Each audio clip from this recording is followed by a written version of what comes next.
নমস্কার। আজকে বাতকুল্লাতে এসে পৌঁছেছি আমি। আজ 10 তারিখ, 10ই এপ্রিল।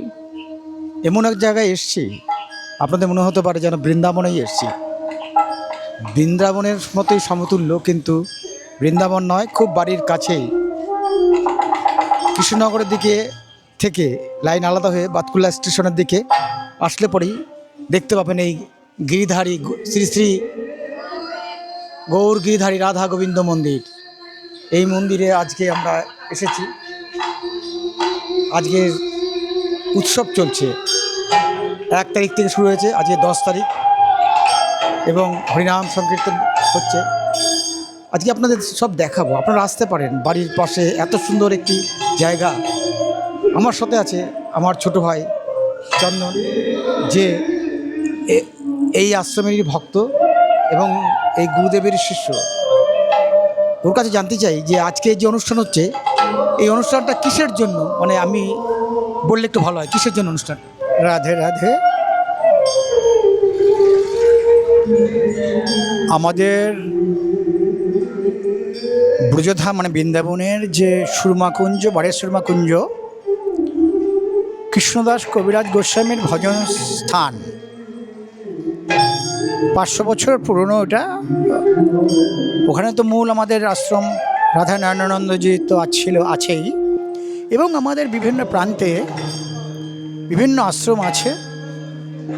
বৃন্দাবনেই 4টে আশ্রম।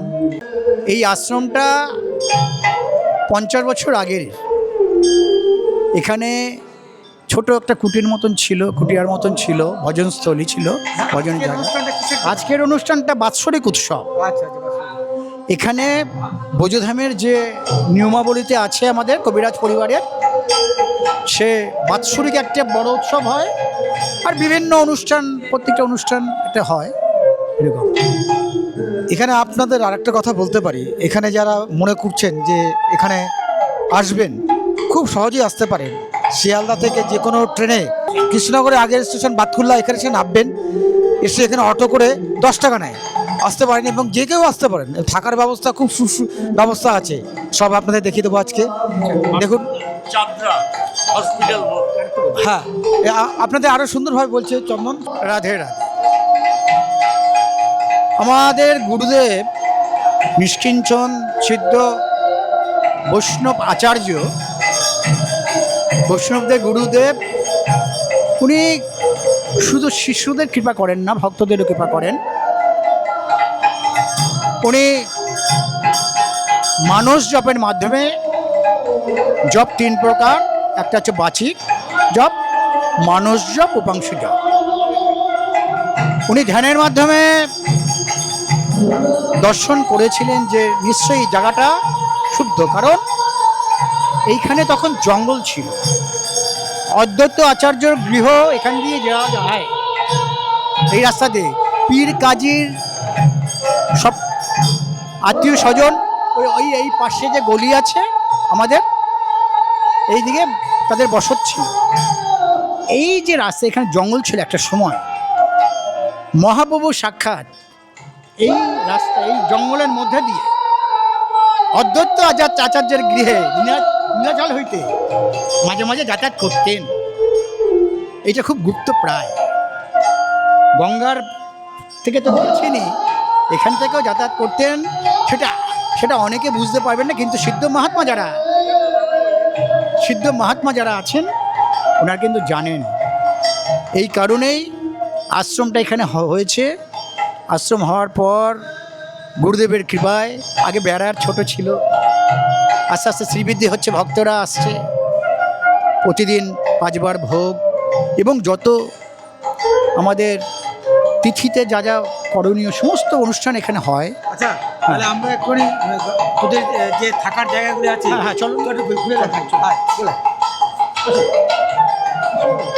হ্যাঁ, এখানে যে আসতে গেলে কি করতে হয় সে আপনাদেরকে বলছে চন্দন, শুনুন। আমাদের কৃষ্ণনগর লোকালে ওঠার পর ওই তাহারপুরের পরের স্টেশন কৃষ্ণনগরের আগের স্টেশনে, এই আগের স্টেশনে নামতে হবে চাঁদরা হসপিটাল মোড়। গৌর গিরিধারী আশ্রম, দামোদর আশ্রম বলে, প্রাচীন। আমাদের এখানে বললেই এই সাক্ষাৎ বিগ্রহ দর্শন করুন আপনারা।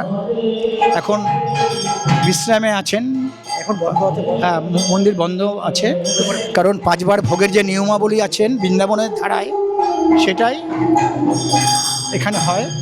রাধে রাধে।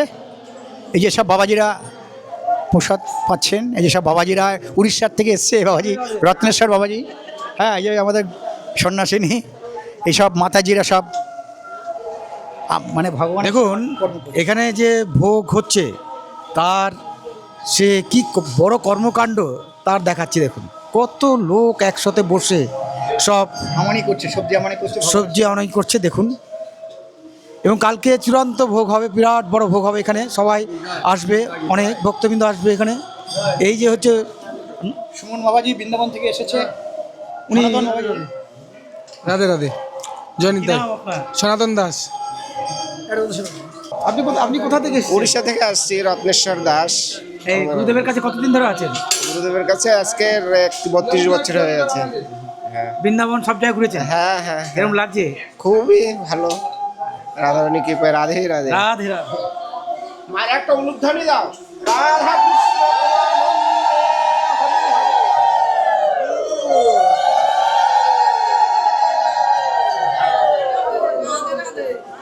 এই যে ভেতরে রন্ধনশালা, প্রতিদিন নিত্য 5 বার তো ভোগ হয়, এখানে ভান্ডারা হয়। ভেতরে সব বাবাজিরা রন্ধনের সঙ্গে যুক্ত থাকে, মাতাজিরা সব আমানের সঙ্গে যুক্ত, সবজি বানায়। এই যে ঘরটা আছে সব বাবাজি এবং ভক্তরা প্রসাদ পায়। এই যে সব আয়োজন হচ্ছে, এই যে সব বাবাজিরা ভক্তরা সব এই যে প্রসাদ পাচ্ছে। উড়িষ্যা সার্কেলের আমার বিকাশ ভাই এ প্রসাদ নিচ্ছে। হ্যাঁ, আমাদের ওখানে কি হবে? এই জায়গাটা হচ্ছে আগামীকাল আমাদের মহোৎসবের শেষ দিন। এই যে কাঠ ঠাট, এই যে এত কাঠ। এখানে আরও এখানে আরও উনুন হবে, আচ্ছা, 10টার মতো উনুন হবে এখানে। এই যে ভোগটা হচ্ছে কি ভোগ বলা হয় এটাকে? মানে কি, মানে নামযোগ্যটাকে? না, ভোগ তো আপনার ধরুন সকালবেলা এরকম নিত্য ভোগের যে নিয়মাবলী আছে, মঙ্গলা ভোগ, তারপর হচ্ছে সিঙার ভোগ, তারপরে মধ্যাহ্নকালীন রাজভোগ, বিকেলবেলা উত্থাপন ভোগ, রাত্রেবেলা শয়ন ভোগ। এই 5 বার যে ভোগ লাগানো হয়। আর এই উৎসবে যেটা কালকে শেষ দিন, আগামীকাল শেষ দিন, এই শেষ দিনে এখানে প্রায় 10,000 ভক্ত প্রসাদ পাবে। এটা 64 মহন্তের 16। 64 মহন্তের যে ভোগটা, 64 মহন্ত বোঝাধামে গেলেই তো সব দর্শন হবে। সে দর্শনে আমাদের এখানে যে 64 মহন্তের যে ভোগটা হয়, এখানে যারা প্রসাদ ভুজি তারা, বাবাজিরা তো অবশ্যই করে, মালসা সাজানো হয়, লুচি দিয়ে শুরু করে এবং বিভিন্ন মিষ্টি এবং চিড়ে এবং ঘি তো দিয়ে মালসা সাজানো হয়। মালসা সাজিয়ে এরকম হয়। 64 মহন্তের আয়োজন করা হয়। যারা প্রসাদ ভুজি তারাই করে এগুলো, মিষ্টি বানাবে সব প্রসাদ ভুজি যারা আছে তারা।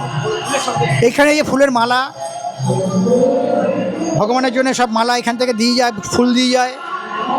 এই ফুল সব ভক্ত মারা আমার। দেখুন এখানে কি এই যে ফুলের যে দেখতে পাচ্ছেন, এর কি জন্য তা বলছেন একজন বাবাজি, শুনুন। আমাদের এখানে নিত্য মালা গাঁথা হয় ঠাকুরের, এবং গাছের ফুল দিয়ে, কোনো কেনা হয় না বাইরের ফুল। এখানে সকল ভক্তরা সবাই মিলে, আমাদের সুন্দর সুন্দর মাতাজিরা সবাই আসে মালা গাঁথে। খুব সুন্দর মালা তৈরি হয়, আপনারা দেখতে পাচ্ছেন এখানকার মালা। আমরা নিজের হাতে ঠাকুরকে মালা গাঁথে পরাই এখানটায়। আপনারা সবাই দর্শন করছেন চাঁদরা মন্দিরের মালা, সকল ভক্তরা মালা গাঁথে এখানটায়। দেখে এবার আপনাদের আমি দেখাবো যেখানে আপনারা আসলে বাইরে থেকে যেখানে থাকতে পারবেন সেই ঘরগুলি দেখাবো।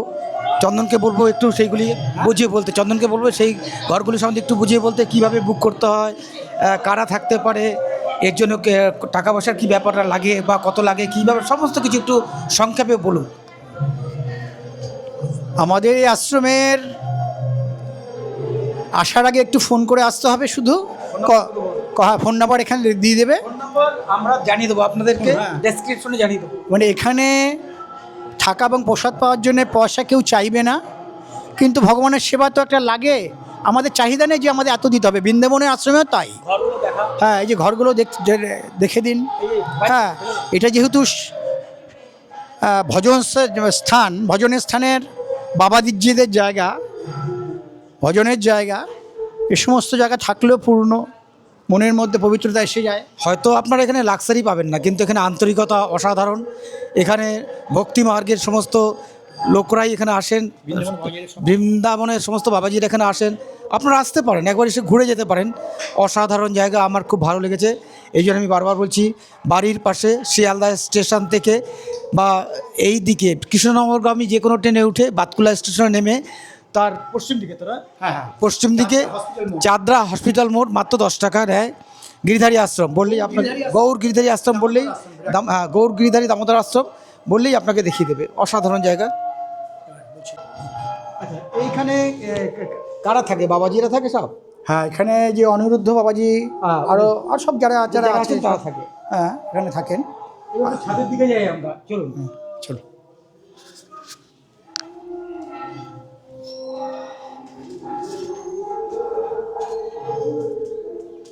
এটা মন্দিরের চূড়া তো? হ্যাঁ, মন্দিরে এটা ছিল।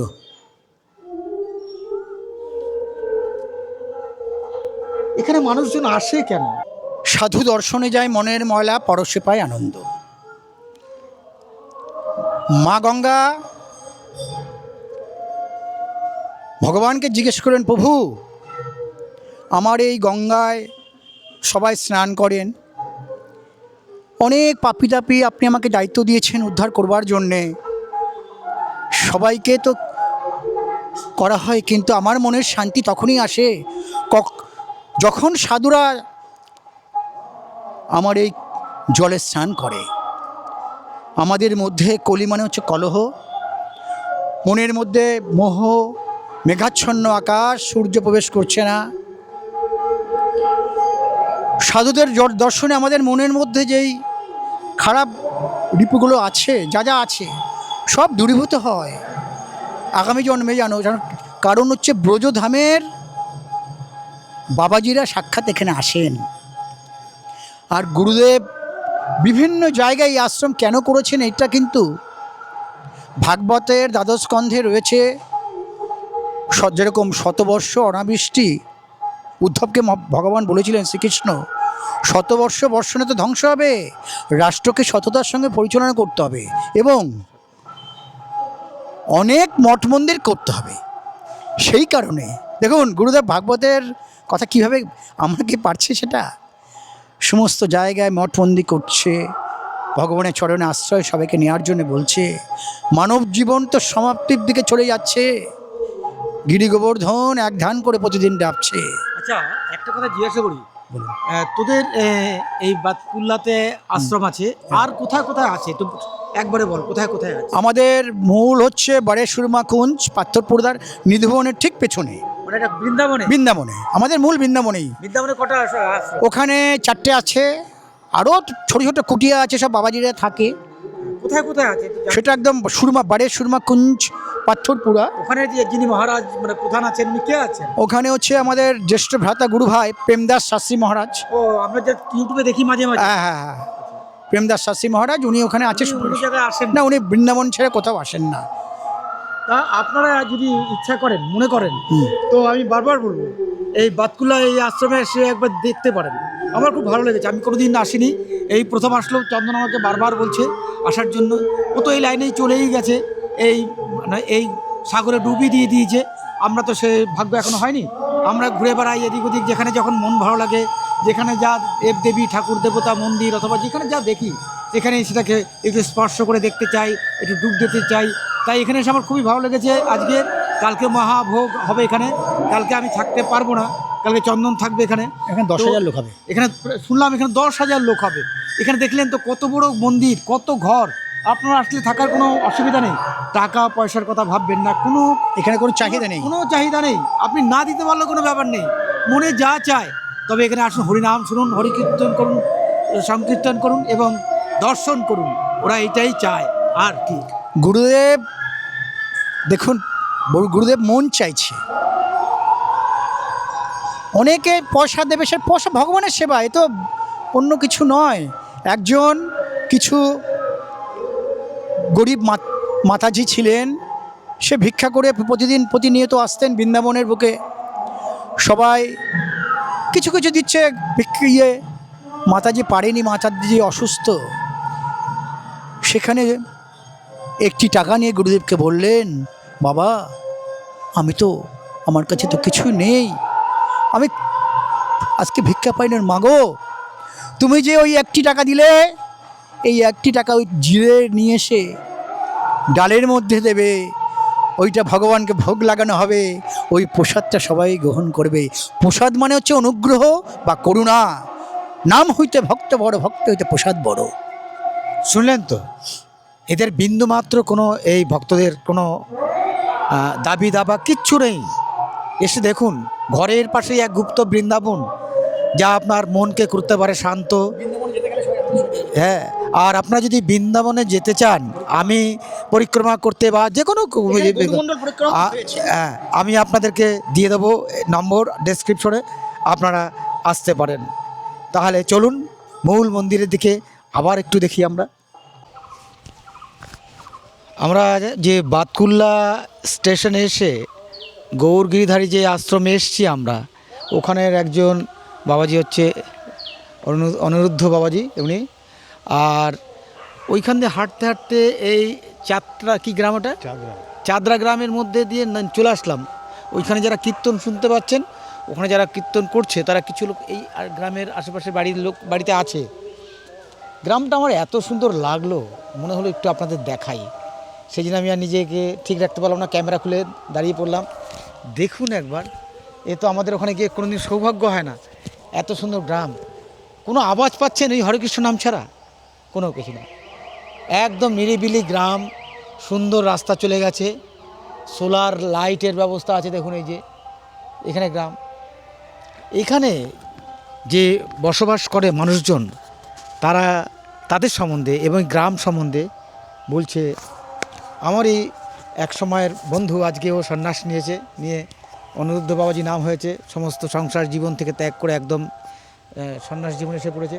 তাই ওর কাছে আমি জিজ্ঞেস করবো যে এই গ্রাম সম্বন্ধে একটু যদি বলিস তুই। এখানকার অধিবাসীদের ম্যাক্সিমাম অধিকাংশই সব নাথ এবং দেবনাথ পরিবারের, আচ্ছা, যারা নাকি একটু কৃষ্ণ ভক্ত হয় আর কি। ছোটোবেলা থেকে এদের দীক্ষা কর্ণশুদ্ধি হয়ে যায়। এদের কর্ণশুদ্ধি ছোটোবেলা থেকেই হয় এবং এরা ভক্ত হয় আর কি। তো এখানে অধিকাংশ লোকই নাথ, মানে 90% বেশি। আচ্ছা, এই গ্রামটার নাম একবার ভালো করে বলতো। চাঁদরা গ্রাম। কত বড়, কত জনবসতি কিরকম আছে? চাঁদরা গ্রাম অনেকটাই বড়। দক্ষিণ চাঁদরার মধ্যে ভাগ আছে, দক্ষিণ চাঁদরা, পশ্চিম চাঁদরা, মধ্য চাঁদরা। এটা মধ্য চাঁদরা আর কি, পূর্ব চাঁদরা। আচ্ছা, তুই একটু আগে বলছিলিস আমাকে যে এখানে মানে যারা কেউ মারা গেলে এই নাথ বা দেবনাথ যারা সম্প্রদায় আছে আর কি, এরা ম্যাক্সিমাম সন্দ্বীপ বা বাংলাদেশ ওই ডিস্ট্রিক্ট সন্দ্বীপ, নোয়াখালীর দিকে সন্দ্বীপের লোক আর কি ম্যাক্সিমাম। তো এদের যখন মানে দেহত্যাগ করে আর কি, তখন আমাদের মতো ওই ওরকমভাবে শ্রাদ্ধ শান্তি ওরকমভাবে হয় না আর কি। অশৌচ পালন করে, পালন করার পরে শুদ্ধ হওয়ার পরে 45 দিন পরে, 3 পক্ষ পরে আর কি, এদের মহোৎসব হয়। তখন ওই মহোৎসবে মানে ওই ভগবানের মহন্তদের আসন মানে আহ্বান করা হয়, মহন্তদের আসন দেওয়া হয়। সেখানে লীলা কীর্তন হয়, ভাগবত পাঠ হয়, কীর্তন হয়, গীতা পাঠ, যে যেরকম পারে আর কি। 16 প্রহর, অষ্টপ্রহর বা নামযজ্ঞ হলো, বা তারপরে সে অন্তে ওই মহোৎসব হয় আর কি। মহোৎসব করে এবার সেই প্রসাদটা তাদের মানে যারা মারা যে দেহ রেখেছে এবং তাদের পূর্বপুরুষদের সেই প্রসাদটা তাদেরকে নিবেদন করা হয়। আচ্ছা, এটাই হচ্ছে নিয়ম। এবং ভাণ্ড ভাঙা হয় মহোৎসবের শেষে আর কি, মহন্ত বিদায় হয়। এরকম মহোৎসব যেরকম হয়, হ্যাঁ, নামযজ্ঞের মতোই। আচ্ছা, একটা কথা জিজ্ঞেস করি, এই যে এখানে যারা অধিবাসীবৃন্দ আছে আশ্রমের তো একদম পাশে, তোদের সাথে তাদের সম্পর্ক মধুর সম্পর্ক সবাই। এটা এখন চিন্তা করা যায় না, এখন আমাদের ওখানে অসম্ভব ব্যাপার, ভাবতেই পারি। বাড়ির লোক দেখুন কি সুন্দর রিলেশনের সাথে। তো আপনারা দেখুন একবার গ্রামটা আমি দেখাবার চেষ্টা করছি। আমার খুব ভালো লেগেছে এবং বাড়িঘর কিন্তু অনেক বড় বড় বাড়িঘর দেখেছেন, এই যে একটা বাড়ি দেখুন সামনে, কত বড় বাড়ি দেখুন, দেখাচ্ছি আর একটা বাড়ি দেখাচ্ছি, এদিকে দেখুন রাস্তা দেখুন, রাস্তা কি অসাধারণ, সমস্ত পরিষ্কার পরিচ্ছন্ন, মানে ফাঁকা ফাঁকা। আমি একটু ভিতরের দিকে নিয়ে যাচ্ছি, চলুন আমি একটু ভিতরের দিকে নিয়ে যাচ্ছি, চলুন দেখুন। এখানে কিন্তু প্রচুর পাখি আছে, শুনতে পাচ্ছেন তার আওয়াজ, দেখুন ভালো করে কান পেতে শুনুন। যদি কখনো এই মন্দিরে আসেন, গিরিধারী আশ্রমে আসেন, আমি বলবো একটু চাঁদরা গ্রামটা ঘুরে নিন। হাঁটতে হাঁটতে সকালবেলার দিকে একটু থাকবেন, যদি থাকেন তাহলে তারপর দিন ভোরবেলা একটু হাঁটতে বেরোন, এদের সাথে ঘুরতে বেরিয়ে দেখে নিন, ভালো লাগবে। দেখুন এই গ্রামের মধ্যে বাড়ি দেখেছেন, কত বড় বাড়ি দেখুন, দোতলা বাড়ি, বিরাট বাড়ি। তবে গ্রামে কিন্তু এখনও মানুষজন অনেক সহজ সরল জীবনযাপন করে, তার প্রমাণ কিন্তু এই গ্রামে এসে আমি পেলাম। হরিনাম হচ্ছে, সহযোগিতা করছে আশেপাশে গ্রামের প্রচুর লোক। যে কোনো ছুটির দিনে এই মন্দিরে এসে একবার ঘুরে নিতে পারেন, সম্ভব হলে এই গ্রামেও একবার ঘুরে নিতে পারেন। থাকুন, সঙ্গে থাকুন, আমি মৃত্যুঞ্জয়, আপনারা দেখছেন আমার চ্যানেল এক্সপ্লোরার মৃত্যুঞ্জয়। আমি মন্দিরে এসেছিলাম আজ সকালে, দুপুর কাটিয়ে বিকালের সময় রওনা দিলাম এই মন্দির থেকে। নিয়ে গেলাম এক হৃদয় ভরা আনন্দ আর অনুভূতি। তাই আমি বলবো, আপনাদের ইচ্ছা যদি হয় কখনো আসতে পারেন এখানে, সকালে এসে বিকালে ঘুরে যান অথবা একদিন থাকুন, ভালো লাগবে।